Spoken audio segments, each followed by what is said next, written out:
안녕하세요, 모터PD 정원조 에디터입니다. 이번 시간에는 새로운 파워트레인인 스마트 스트림을 탑재한 기아 자동차의 올뉴 K3와 함께 만나보도록 하겠습니다.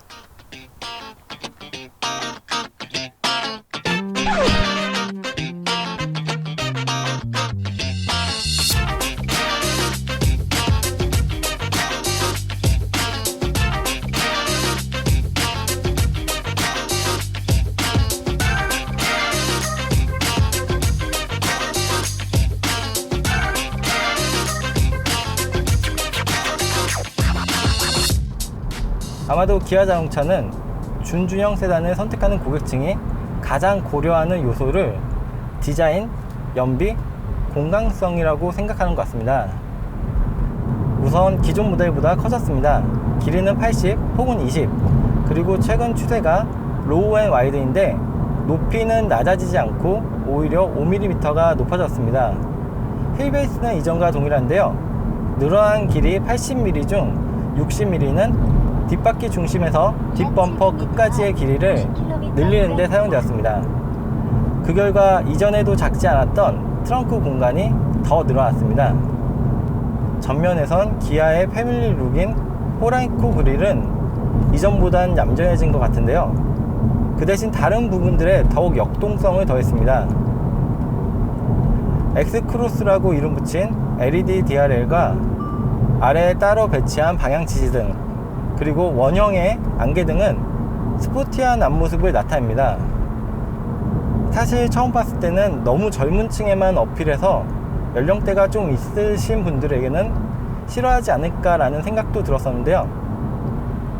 최근엔 준중형, 중형, 대형 가리지 않고 전반적으로 역동성을 강조하는 디자인들을 많이 사용한 것 같습니다. 후면은 화살 모양을 형상화했다고 하는 LED 리어 콤비램프가 눈에 띕니다. 그런데 여기에서 제규어가 연상되는 것은 저만 그럴까요? 디자인 자체는 확실히 매력적인데 좀 더 독창성이 있었으면 하는 아쉬움도 있습니다. 그리고 전면과 마찬가지로 후면부도 하단의 범퍼 디테일들에서 역동적인 면모가 드러납니다. 측면은 전면과 후면에 비해서는 안정감이 부각되었습니다. 더 길어진 리어 오버행과 볼륨감 있는 면의 사용으로 얼핏 보면 중형 세단급으로 착각되기도 합니다. 그리고 올뉴 K3에서 가장 강조하고 있는 내용이 연비인데요. 기존 모델 대비 약 10% 정도를 개선했다고 합니다. 이 10%라는 수치가 그리 크게 느껴지지 않을 수도 있지만 실제로는 각 메이커의 연구진들은 연비를 1% 높이는 것에도 엄청난 시간과 노력을 기울이고 있다고 합니다. 그 결과 기아 자동차는 새로운 K3를 두고 경차급 연비라고 자랑하고 있기도 한데요. 실제 도심 구간에서 약 40km를 주행했을 때는 14.2, 그리고 고속 구간 약 30km를 시속 90에서 100km로 항속 주행했을 때는 23.5라는 수치를 기록하기도 했는데요. 아무래도 준중형급 세단을 고려할 때 높은 연비는 분명 매력적인 요소이기 때문에 이러한 점은 분명 사람들에게 충분히 부각될 부분인 것 같습니다. 이렇게 향상된 연비는 현대 기아차의 새로운 파워트레인 스마트 스트림이 탑재되었기 때문입니다. 스마트 스트림 파워트레인은 실연비 개선 외에도 실용 성능 향상, 배출가스 저감 등을 목표로 개발되었다고 하는데요. 애초의 목표대로 높아진 연비와 낮아진 배출가스 수치를 보여줍니다. 그런데 최고 출력이나 최대 토크는 이전 모델보다 낮은 수치인데요. 성능 앞에 실용이라는 단어를 둔 것처럼 실제 주로 주행되는 환경에서의 성능을 높였다고 합니다. 그럼 기아차 최초로 적용된 스마트 스트림 G1.6 가솔린 엔진과 스마트 스트림 IVT 변속기의 조합이 가속력에 있어서는 어떠한 성능을 보여주는지 확인해 보겠습니다.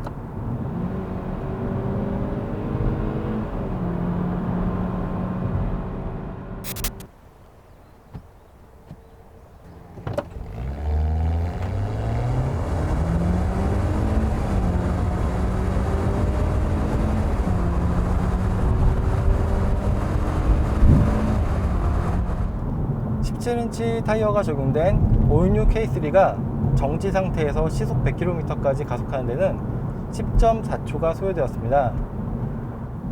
올뉴 K3에 탑재된 스마트 스트림 파워트레인은 아무래도 연비에 더 신경을 쓴 탓인지 가속 성능은 무난한 수준이라고 체감됩니다. 주행 중에 순간적으로 깊게 엑셀을 밟을 때도 다소 늦은 반응성을 나타내고요. 하지만 일상적인 주행 환경에서는 답답하진 않은 정도입니다. 고속에서의 안정성도 좋은데요. 제동 성능은 어떤지도 알아보겠습니다.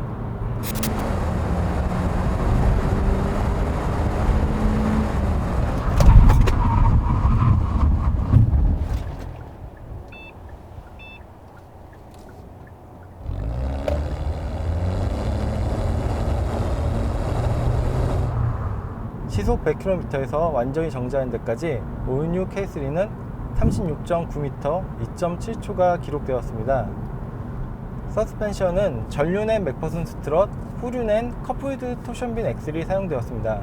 전반적으로 약간 단단한 느낌인데요. 반대로 시트의 쿠션은 부드러운 편이라 어느 정도 상충되는 느낌입니다. 서스펜션의 세팅값을 설정하는 노하우와 데이터가 축적되면서 준중형급에서는 좋은 승차감을 나타내는데요. 노면이 고르지 않고 불규칙한 곳에서는 토션빈 특유의 체감도 아직 있긴 합니다.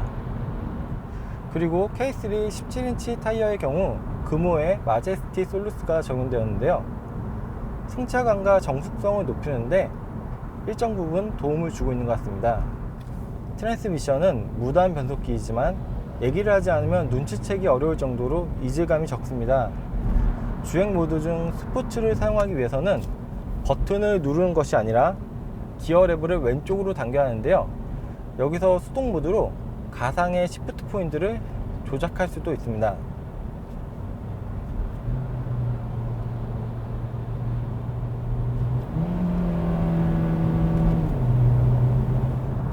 실내는 굳이 차급과 가격을 고려하지 않더라도 상당히 좋은 디자인을 보여줍니다.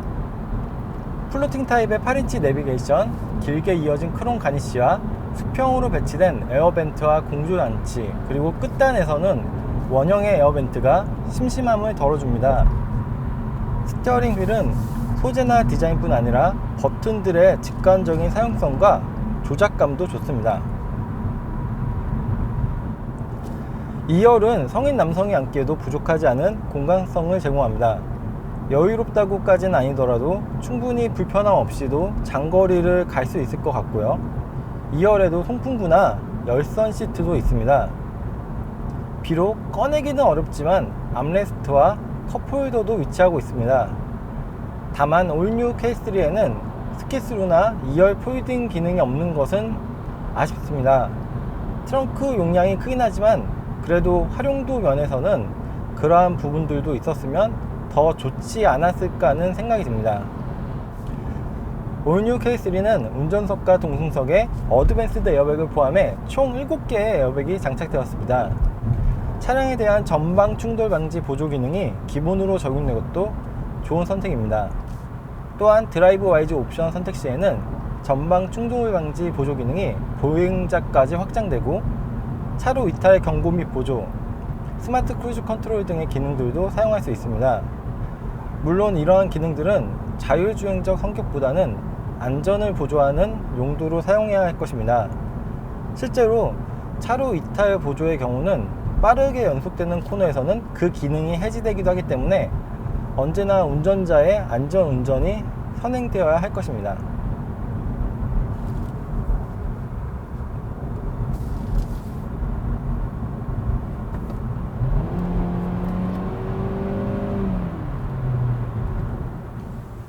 지금까지 기아 자동차의 준중형 세단 K3의 2세대 모델 올뉴 K3와 잠시 달려보았습니다. 시승을 하는 내내 전반적으로 무난하게 좋은 모델이라는 인상을 받았는데요. 아마 이런 평균 이상의 상품성과 성능들이 실제 구매 고객들에게도 상당 부분 어필될 것 같습니다. 저는 지금까지 모터PD 정원준 에디터였고요. 마지막으로 저희 모터PD 채널의 구독도 꼭 잊지 말아주세요. 저는 다음에 또 다른 영상으로 찾아오도록 하겠습니다. 감사합니다.